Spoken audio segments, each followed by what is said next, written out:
I'm CadeTompkins and welcome to Art 10. Today we are so privileged to have artist Nafis M with us, and she's going to talk about her work and tell us a lot more about it. Nafis, welcome. Thank you so much for being here. Thank you very much for having me, Katie. It's a pleasure to be here. Yeah. Well, I love your new work. It's absolutely stunning, and I know that it comes out of your thesis exhibition at the Rhode Island School of Design, where you graduated from with your MFA in printmaking. Yes. And before that, your BFA in sculpture and art history. Yes, absolutely, I did. I'm very excited about this body of work. Definitely coming from that thesis work and really incorporating a lot of my family traditions and inquiry. So as an adoptee and then also as a child of mixed race parents. So there's a lot of African-American traditions, hair traditions that meld also with the Scottish and English influence. So creating these works, you know, from that focal point, from that place in the graduate work that I was doing, you know, they really have taken off and have, you know, these abundant personalities and have allowed me to grow. And the more that I find out about my family, the more that I learn about my adoptive family, the more it is becoming present in the work as well. And the coloring is becoming more and more vibrant. There's that joy that continues to resonate and build. So it is, I feel very lucky that the work in a lot of ways has chosen me, and that I have this familial base and this love from which all of this blooms from. So it's a privilege to merge all of these different ways of working to make it a story. Absolutely fantastic, and it's so unique to you, which is really the basis of great art. It is telling your story completely. I love that they speak to you in that way, Katie, because I do, in my process of making them, I have a very ritualistic process in studio. I feel like it is actually a spiritual process, and the works are never necessarily planned out in full ahead of time. They are intuited. And so when you talk about portraiture, I feel that is very much what comes through. Each one asks me for very different things and requires very different time, very different tempo, very different colors. And so they do exist as that, as those portraits, as these, you know, unique individual identities. And I love that in the work. Wonderful. And the scale of your work changes because these are rather small for you. Right. I've seen work that's, you know, 6 feet tall and all braided in beautiful different types of hairs and braiding and working. Can you tell me a little bit about the technique where it comes out in a line? It's fascinating. Yeah, absolutely. So there's a couple different things. The scale is definitely really important. These I call my microbursts. So I look at them actually as almost like drawings. You know, they're almost sketches, ways for me to really, you know, feel what the work wants to be, and then bring it up to the scale of a 6 foot or an 8 foot. So how these are created, you know, so there is braiding technique, there is Senegalese twisting techniques. And actually I grew out my hair so I could really refine these techniques on myself.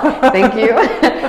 So that I could practice and work with that. I then brought in, you know, studying from the English tradition, Victorian work, particularly memento mori work. And, oh, I love it. And it's, you know, it's a little morose, but it's also, it's so laden with DNA, so laden with history, so laden with love and care. And that really intricate wire work that is present in like the Victorian mourning wreaths, I find so captivating. So I began actually not only studying them, but collecting them, taking visual notes. I never desecrated them. I don't ever take them apart, because I feel like the care and the love in which they were created, in which they were assembled, and the symbology with those works needs to stay intact. But if I can visually see and not only analyze the forms and see if I can replicate them in the wire work, but also how can I create my own tools to push those kinds of techniques, and how can I, you know, develop my own, you know, language. So in the Victorian work, there are languages that are present. For example, here we see hyacinths. Here in this work, there are a very traditional rosette process. So I liken it to the wire work being very intricate, very small, double dutching very tiny elements that when they come together in mass do form those 6 foot and 8 foot works, you know, in collaboration, connection, and communication with all of the braid work and all of the twisting. So there's a micro, macro, push, pull, you know, surface shift, and all of that in the works. And I love it, you know, and I always approach it in a way that I can learn something more, that intuitive process. I mean, I need to be present to receive these messages. And to, you know, transform through, you know, my index and then bring them out. So beautiful, beautiful work, Nafis. Thank you. Could you tell me about some of the artists who you admire? And that's a big question. Oh, wow. Maybe pick one or two. Okay. That have influenced you, whether they're historic artists or contemporary artists. Okay. Oh my gosh. My art family. 3 come to mind immediately. Barbara Chase Riboud, a stellar artist who works in cast bronze and then pairs that with these beautiful fiber works. She recently, in the last few years, showed in New York the Malcolm X steels, which are, you know, very much paying homage to Greco-Roman sculptural work, but then, you know, injecting her way of creating her histories also, you know, into that fabric. And I love that. You know, Ella Natsui is compelling. I mean, my God, this man, like taking these, you know, tin cans and having them opened up and cutting them and then arranging them into these large tapestries, to me is just phenomenal. It's like taking these, you know, tiny little moments, these tiny little moments that are happening, and then the accumulation of that creates something so grand.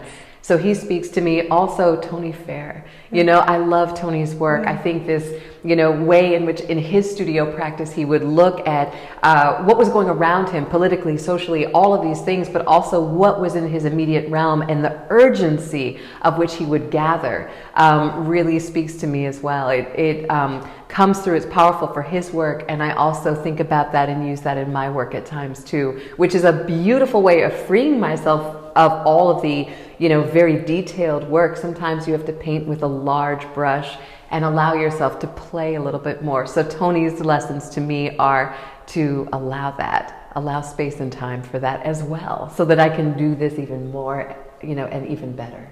Fantastic, Nafis. What a pleasure to have you here today.